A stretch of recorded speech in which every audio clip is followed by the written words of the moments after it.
Hey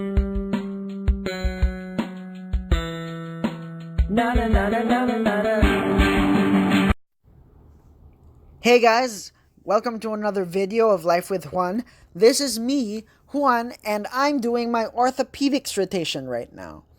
And so, I think it's appropriate that I play an orthopedic case. As you can see, I haven't been doing so well in the other cases I've played, so let's try something that I haven't done before. Let's play this case called Bony.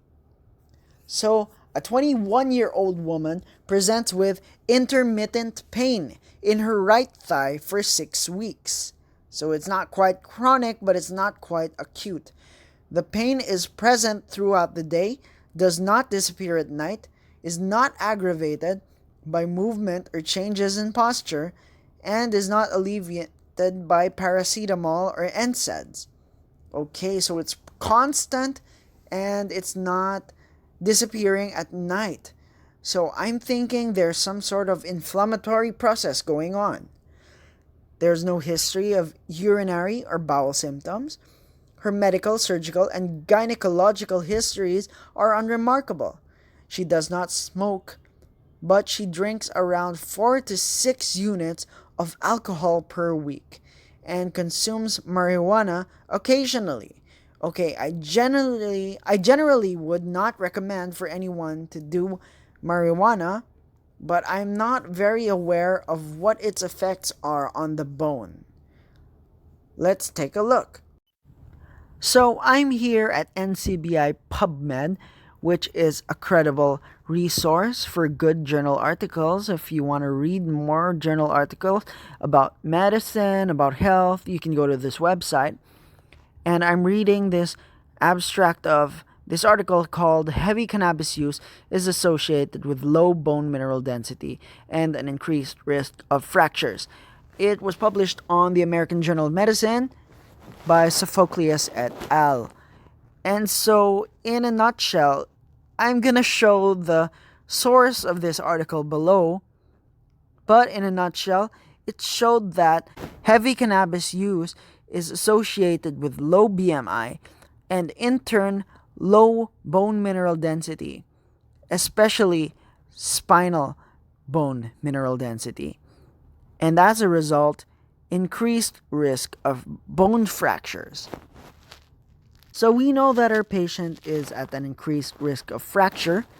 Likewise, because she drinks that much alcohol, she's at an increased risk of bone sclerosis. Anyway, let's go on to the physical exam. She has a BMI of 20, which is on the low side.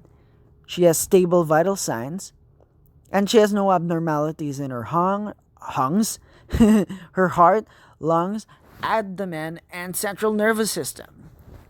A musculoskeletal examination shows no abnormalities in her spine and no erythema, swelling, or tenderness in her lower limb. And she has no remarkable findings. So the only symptom here that we can't really elicit in our physical exam is the pain. So there is strong pain in a 21-year-old woman in her right thigh. And the pain is important. That's a very important system. Just because your patient has pain, you can already base a diagnosis on the pain itself. Even if she's unremarkable with the signs and the symptoms, otherwise, the pain bears a lot of weight in making a diagnosis. Don't underestimate your patient's pain. Anyway, let's go to the investigations. Since the pain is in her right thigh, I want to do tests that would check her right thigh. Let's do an MRI of her right leg. MRI reveals an irregular 5.8 by 4 cm mass extending outward from the right femoral diaphysis. So the diaphysis is the long part of your bone. It's like the stem.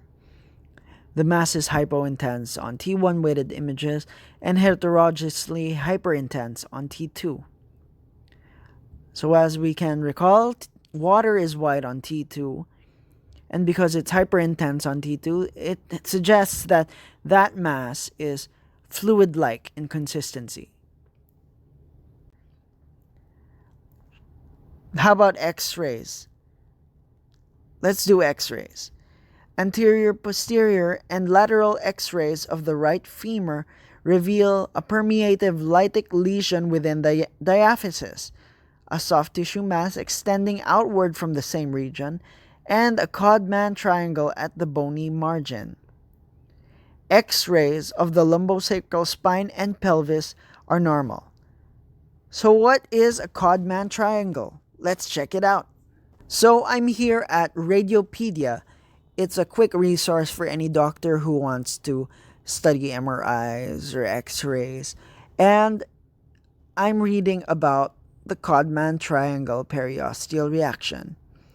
So it's usually seen in aggressive bone lesions. So the periosteum does not have time to ossify or form bone with shells of new bone in aggressive lesions. So only the edge will ossify. What does it look like? Let's see. Okay, so here we have a very clear image of a Codman triangle. So this is the image from Radiopedia. Let's take a look. Over here, we can see that there's this gap in the periosteum of the bone. See, that's the periosteum. And over here, there's a gap. If you look over here, the periosteum kind of rises, then falls like that. And it forms like this triangle of sorts.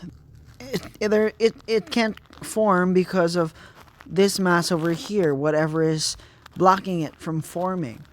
And that could be a neoplastic process, it could be a mass.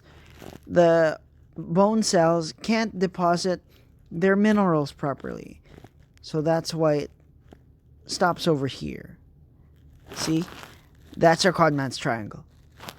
What other tests can we do? Should we do a biopsy? Remember, when we do biopsies, there's always the risk of seeding. Seeding means that we accidentally deposit some tumor tissue on other organs and cause growth or metastasis on those other organs. And we don't want to do that. But the merit of doing a biopsy is that we see the histological nature of the tissues and we kind of find out how we can manage, how we can treat our patient. So should we do a biopsy? Let's do a theoretical biopsy. Okay, multiple samples of the right femoral tumor obtained via an open biopsy. So there are multiple sheets of cells with a small, round, blue cell neoplasm, suggestive of a primitive neuroectodermal tumor. So in situ hybridization reveals positivity for an ES translocation 22q12. 22q12. Is that the... No, that's not the Philadelphia tumor. That's not the Philadelphia chromosome. What is it, though? Let's wait for the explanation to find out. Then finally, should we do a whole body PET? Sounds like overkill. Should we do a CT of the thorax? Maybe that would help us to detect silent tumors growing in her chest. Let's do it. Okay, there's no evidence of pulmonary metastasis. Whole body FDG-PET shows no evidence of bony metastasis. Okay, so let's manage our patient. Should we do chemotherapy? I don't think so. Should we do stem cell transplantation? Why would we do that? You know what? I think we should have done a CBC, although this game only gives us 4 options. Surgical excision. Definitely. I go with surgical excision. Radiotherapy, I go with radiotherapy. Let's obliterate the tumor at its margins. Though I don't think stem cell transplantation would be necessary. Do we go on? Do we finish managing our patient? Yes. Okay, 2 stars. Okay, this is my highest score on orthopedics so far. Let's see where I went wrong. I should have done chemotherapy. Okay, let's see why. Although maybe the logic behind that is getting rid of whatever remnant tumor cells might be there. Let's go to the explanation. This young lady has presented with vague pain in her right thigh for several weeks. Most cases of limb pain in this age group are musculoskeletal in origin and benign in nature. However, this patient does have the concerning symptom of pain, even at night, with no relief by medications. A thorough examination with a particular focus on the musculoskeletal system is mandatory. However, this reveals no abnormalities of the right lower limb or spine. In this context, X-rays of the affected region are just a justified next step. Here, the X-ray findings are concerning. A lytic lesion of the right femoral diaphysis, an associated soft tissue mass, and a Codman triangle. The latter is a distinctive triangular lesion that occurs when an aggressive bone lesion grows faster than the overlying periosteum. It's classically associated with osteosarcoma, Ewing's sarcoma, and osteomyelitis. Further imaging of the affected area with magnetic resonance imaging should follow. This demarcates the exact site and size of the tumor, while also revealing imaging findings that favor ES. What again is ES? Ewing sarcoma. A biopsy is essential for diagnosis.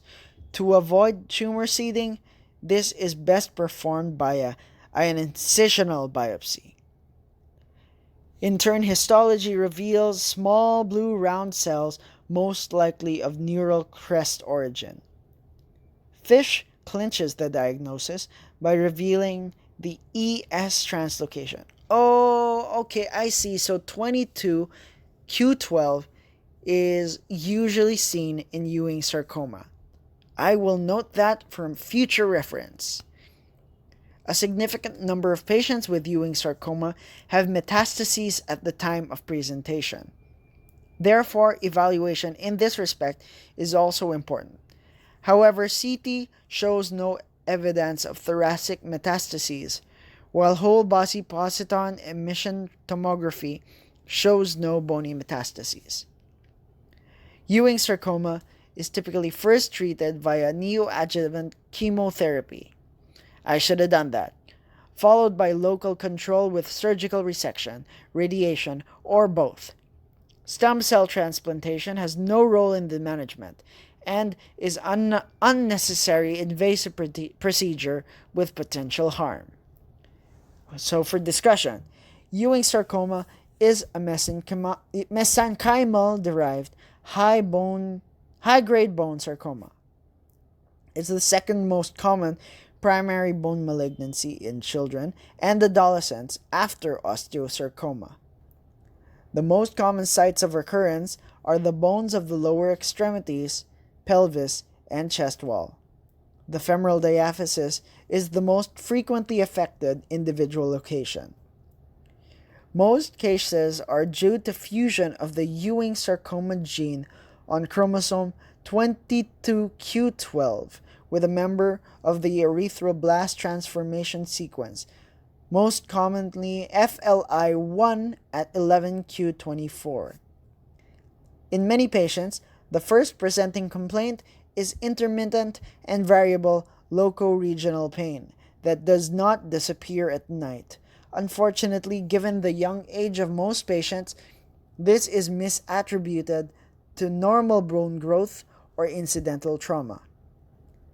As the tumor grows, a visible or palpable swelling forms at the affected site. So we did not palpate anything in our patient, so we weren't able to detect anything on physical exam, but usually this is how it presents. This may be, then again, our patient only presented at 6 weeks, so this was a bit early. This may be a very late finding if the tumor is deep within the body. I see. Okay, it would be a late finding. So once you can palpate something, it's probably progressed to be something worse. Constitutional symptoms are common. These include fever, anorexia, and weight loss. Where Ewing sarcoma is suspected, a plain radiography of the affected region is a good first test. This typically shows a tumor within the diaphyseal region, in association with the triad of osteolysis, Codman's triangle, and calcified spicules within the tumor mass. Biopsies are diagnostic, as fine needle techniques are associated with risk of tumor seeding. Open biopsy or incisional biopsy is generally preferred. The characteristic histologic appearance is a monotonous population of small round cells with scanty lightly eosinophilic amphophilic cytoplasm, indistinct cytoplasmic borders, evenly distributed round nuclei, finely granular chromatin, and inconspicuous nucleoli with a high nuclear to cytoplasmic ratio. In a nutshell, really big nuclei that are color pink. Immunohistochemistry typically shows a strong expression of the cell surface glycoprotein CD99, and a diffuse chain-mail pattern membrane on staining. FISH or RTQ-PCR will show the presence of the fusion gene, EWS FLI1. MRI is useful to estimate local spread and demarcate the relationship between the tumor and the adjacent vessels and nerves. Computed tomography can help exclude intrathoracic metastases, or metastases to the chest. Technetium-99m radionuclide imaging and fluorine-18 fluorodeoxyglucose positron emission tomography are potential options for the detection of skeletal metastases. Routine laboratory investigations are of limited diagnostic value. Okay, so maybe in this case, CBC might not have been so helpful. Potential positive findings include an elevated erythrocyte sedimentation rate, anemia, leukocytosis, and elevated serum LDH. The detailed management of Ewing sarcoma is beyond the scope of this text. However, at a high level, this can be categorized into systemic treatment, local control, and prevention of recurrences. Most treatment protocols have a first phase of neoadjuvant systemic chemotherapy. This is aimed at both shrinking the tumor as well as treating any overt or occult metastases. Local control is typically via a combination of radiotherapy and surgical resection. Limb salvage is usually attempted, but amputation may become necessary in certain instances.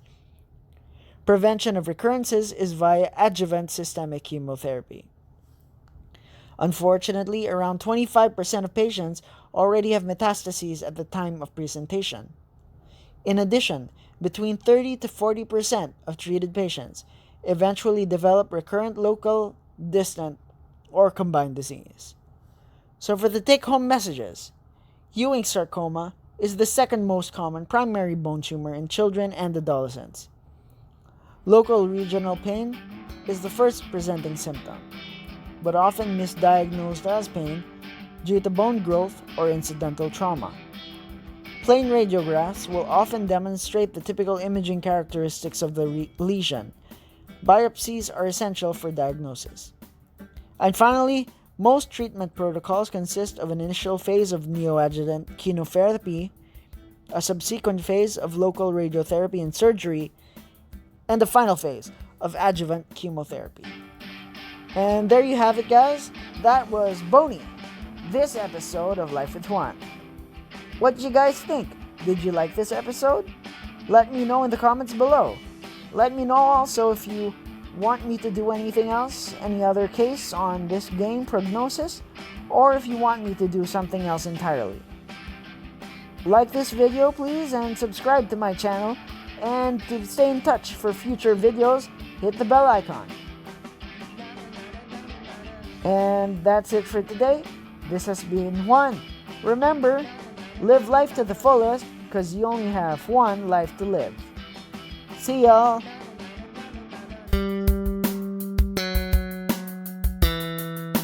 Na na na na na na na.